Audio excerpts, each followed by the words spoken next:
Hey, kia ora, Helen Brahms here. How are you? Hope you're having a super fantastic, sparkling April 22nd. Happy Earth Day!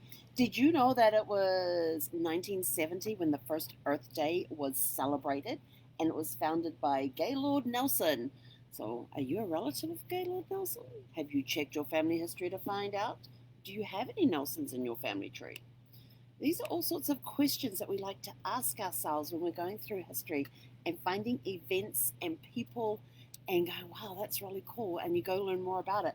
Like I am, I'm loving going through, what's happening on this day in history and things like that, and finding these really cool little tidbits. It's like, ooh. And then learning about people I knew nothing about. It's just part of being a genealogist, I guess, because we have an interest in history and people. But I think it's important to know where we've come from because there are traits that are passed down from generation to generation to generation, as well as physical attributes as well. So it's always kind of really cool. So today we're going to go from 1056 to 1991. 1056? Yeah, we have something from 1056. And in 1056, on this day, the supernova Crab Nebula was last seen by the naked eye. And I was like, man, that would have been so cool. You see these gorgeous, gorgeous galaxy pictures and nebula pictures and all of that that they post online and all that sort of stuff. But to be actually able to see one with the naked eye, how cool would that be? But that was in 1056. In 1370, the building began on the Bastille fortress in Paris. And if I remember my history correctly, it's a little foggy, but the Bastille, isn't that where what Les Mis is based on? Around the Bastille? Isn't that what the musical Les Mis is based on? The events that happened with that. Don't quote me on that because I don't know, but I seem to recall that. But like I said, I'm not 100% sure. But anyway, so that was in 1370. In 1500, we're going for a whole year here, 1500, a whole century year, beginning of a century. Pedro Alvarez Cabral was the first European to discover Brazil, landing near Monte Pascal and claiming it for Portugal. Do you have any relatives that come from Portugal? I am researching a tree for clients right now who may have ties back to Spain and Portugal, so it's going to be interesting to go back to see if there may be some connection here for them with this. Who knows? But that was the 1500s. Not sure if we're going to get back that far, but we're going to give it a damn good go. 1692, Edward Bishop is jailed for proposing flogging as a cure for witchcraft in Salem, Massachusetts. So, for witchcraft, they were trying to figure out if you were a witch by drowning you, setting you on fire. That was after they had found you guilty of witchcraft, and it was proven with fire because witches don't burn, and if you didn't drown, is that the one? If you drowned or you didn't drown, you were a witch, one or the other. But they wanted to do flogging. Yeah, he was jailed for proposing flogging as a cure for witchcraft. I was like, well, that's interesting. And, and I know that there are some ties to some of my clients in the past that I have had where we have tied them back to this to the era of the Salem witch trials. So they had ancestors back then.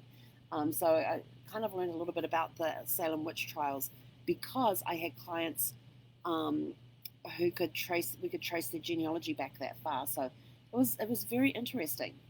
In 1769, Madame de Barry became King Louis XV's official mistress.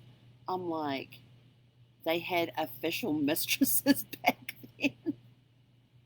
Who knew that you could be an official mistress? And they do have it in the quotes. I'm sort of like, okay. But having watched some historical things, that it was quite common for some of the royalty and stuff, or some of the noblemen and things, to have their mistress living in the house with their wife. And I was sort of like, okay, that is really weird. And like flaunting it in front of their wives. I'm like, yeah, I probably would have slapped them out of the place or kicked them out of something. Probably not, because it depends on what area you're in and the culture that you've been brought up in as well. In 1793, President Washington attended the opening of Ricketts when Ricketts was the first circus in the U.S. Do you have any ties to the circus trade? Do you have any ties? Because you can't be directly related to President Washington because he didn't have any kids. But do you have any ties to the circus? In 1832, R.J. Tires patented the roller skates. Like 1832, those things have been around that long. I used to love roller skating as a kid. We had the ones that would fit over your shoes. You had to have your shoes on, and then you strapped your shoes on. We didn't have the skating boots. We had the skates that went on your shoes, and now you can get skates on the soles of your shoes that you can click in and click out.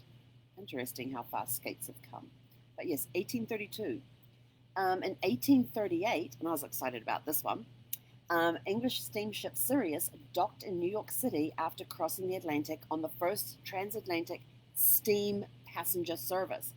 I thought, how cool would that be? It's always, and being in the travel industry, we do sometimes get to go on inaugural cruises, and the inaugural cruises they do when new ships come out are usually like a 2-day cruise to nowhere. It could be that you may be able to sail on the ship from one port to another port when they're repositioning the ship to its new home port. So there are opportunities to be able to go on new cruise ships for travel professionals. And I can tell you some of the cruise ships I've been on, when you're stepping on them for the first time and they're the first ship in a class, or they're an improvement on a class with that cruise line has already had, it's really cool to go around and see all the new improvements and stuff. And they have all the suites are open, so the different classes of suites are open. They have balcony rooms open. They have inside cabins open. They have the ocean view cabins open, so you get to walk through all the different types of cabins, and it's basically the only time that you would get to do this unless you were doing a ship tour when a ship is in port. But to be able to do it when nobody has stayed in that room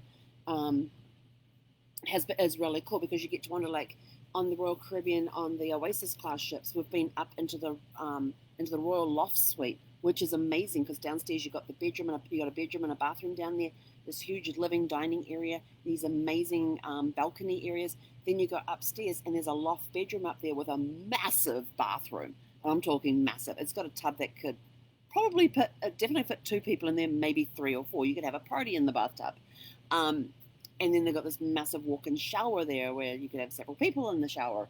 And it's got this beautiful walk-in, and then the headboard, you go behind the headboard and there's the walk-in closet. So you get to see all these features so that when you're talking to your clients about the ship, you're able to give them first-hand experience of, well, when we were walking through this thing here, we found this, and it's got this features and that features. And you take video of it and things. But so being on an inaugural sailing for a cruise ship is really cool.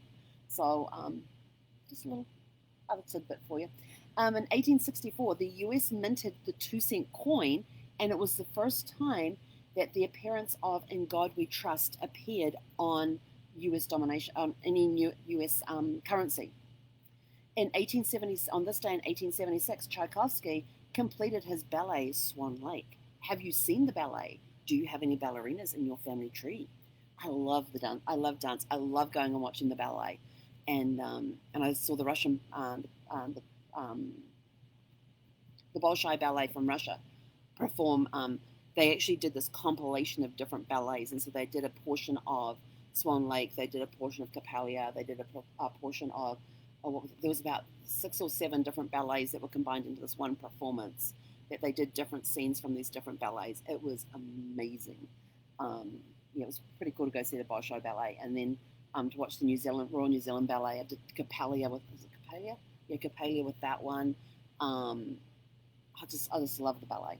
But to think, in 1876, Tchaikovsky finished Swan Lake. So that's how long Swan Lake's been around. In 1884, Thomas Stevens starts the first bike trip around the world. It took him 2 years and 9 months to complete. I'm like, that's a long way. That's a long time of biking.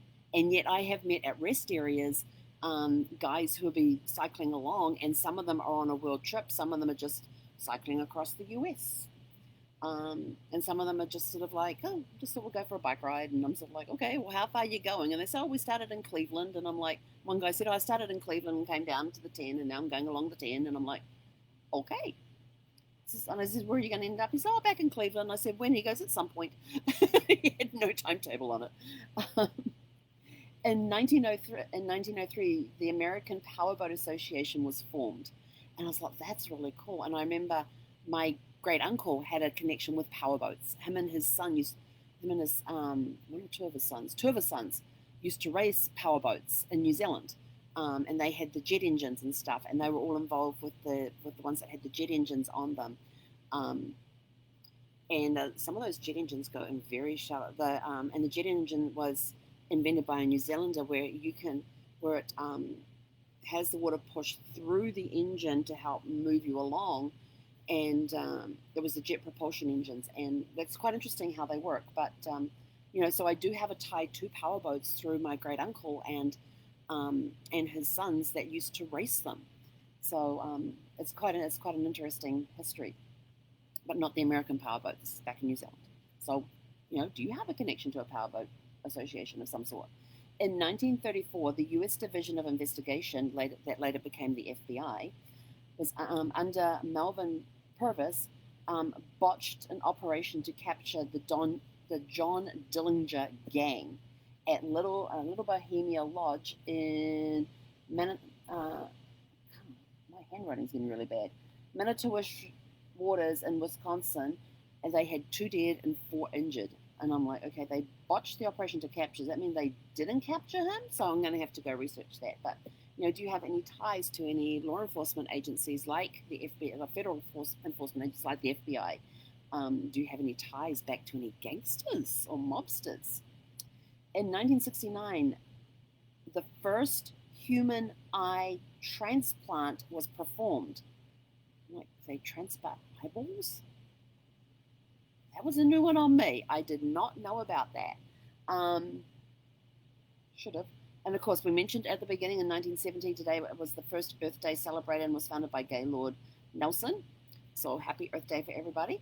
In 1971, the Soviet spacecraft Soyuz 10 launched as the world's first mission to the first ever space station, the Salyut. Not sure if I'm saying this right. Salyut 1. However, the docking was unsuccessful and the cosmonauts had to return to Earth. And I'm like thinking, was there anybody on the space station? Were they taking up supplies for the space station? Were they going up there to leave the first people in there? I wasn't quite sure. But a year later on this day, Apollo astronauts John Young and Charles Duke went riding on the moon. Must be one of those little moon vehicle things that they went driving around in. In 1976, Barbara Walters became the first female U.S. nightly network news anchor. Oh, my hair is annoying me. I've lost my headband again. Taking it off somewhere. So Barbara Walters became the first female U.S. nightly network news anchor in 1976. In 1991, and I remember this happening because I remember all the hoo-ha over it because we were on the 386 at the time, and Intel released the 486 SX chip. This was massive. I remember all the hype about it when it came out in 1991. Everybody going from 386s to 486s. I remember that whole hype and everything. I was actually working for Data General New Zealand, which was a computer company, and I actually started working for them that year. No, I started working for them the year before. Hang on. 86, 90, 6 years. Yeah, 90, hang on. 84, 90. Yeah, so I was actually working for Data General when this big launch happened, and we had clients who wanted to switch from their 386 PCs to the 486 PCs, and all of this, and us trying to get the stuff over from America to New Zealand so we could start. And we were selling them. They were flying off the shelves. And then the last one we've got for you for today is in 1991. Johnny Carson announced that he would retire the following year in 1992 from being the host of The Tonight Show after 30 years. So, who in your family tree are related to any of the people we mentioned today, or may have been at any of the events that occurred on this day in history? That's part of the fun of genealogy, is going back and doing the research and finding out more about history and how it's connected to our families and giving us that personal connection, which then makes that And then you go and book the travel, and you go and visit some of these places where some of these events took place, where your relatives may have, where your ancestors may have been, and it becomes alive for you. It becomes more personal instead of just a date in a history book or an event in a history book. Have a super fantastic sparkling day. Enjoy researching your family tree, and we will catch you guys tomorrow. Hei konara.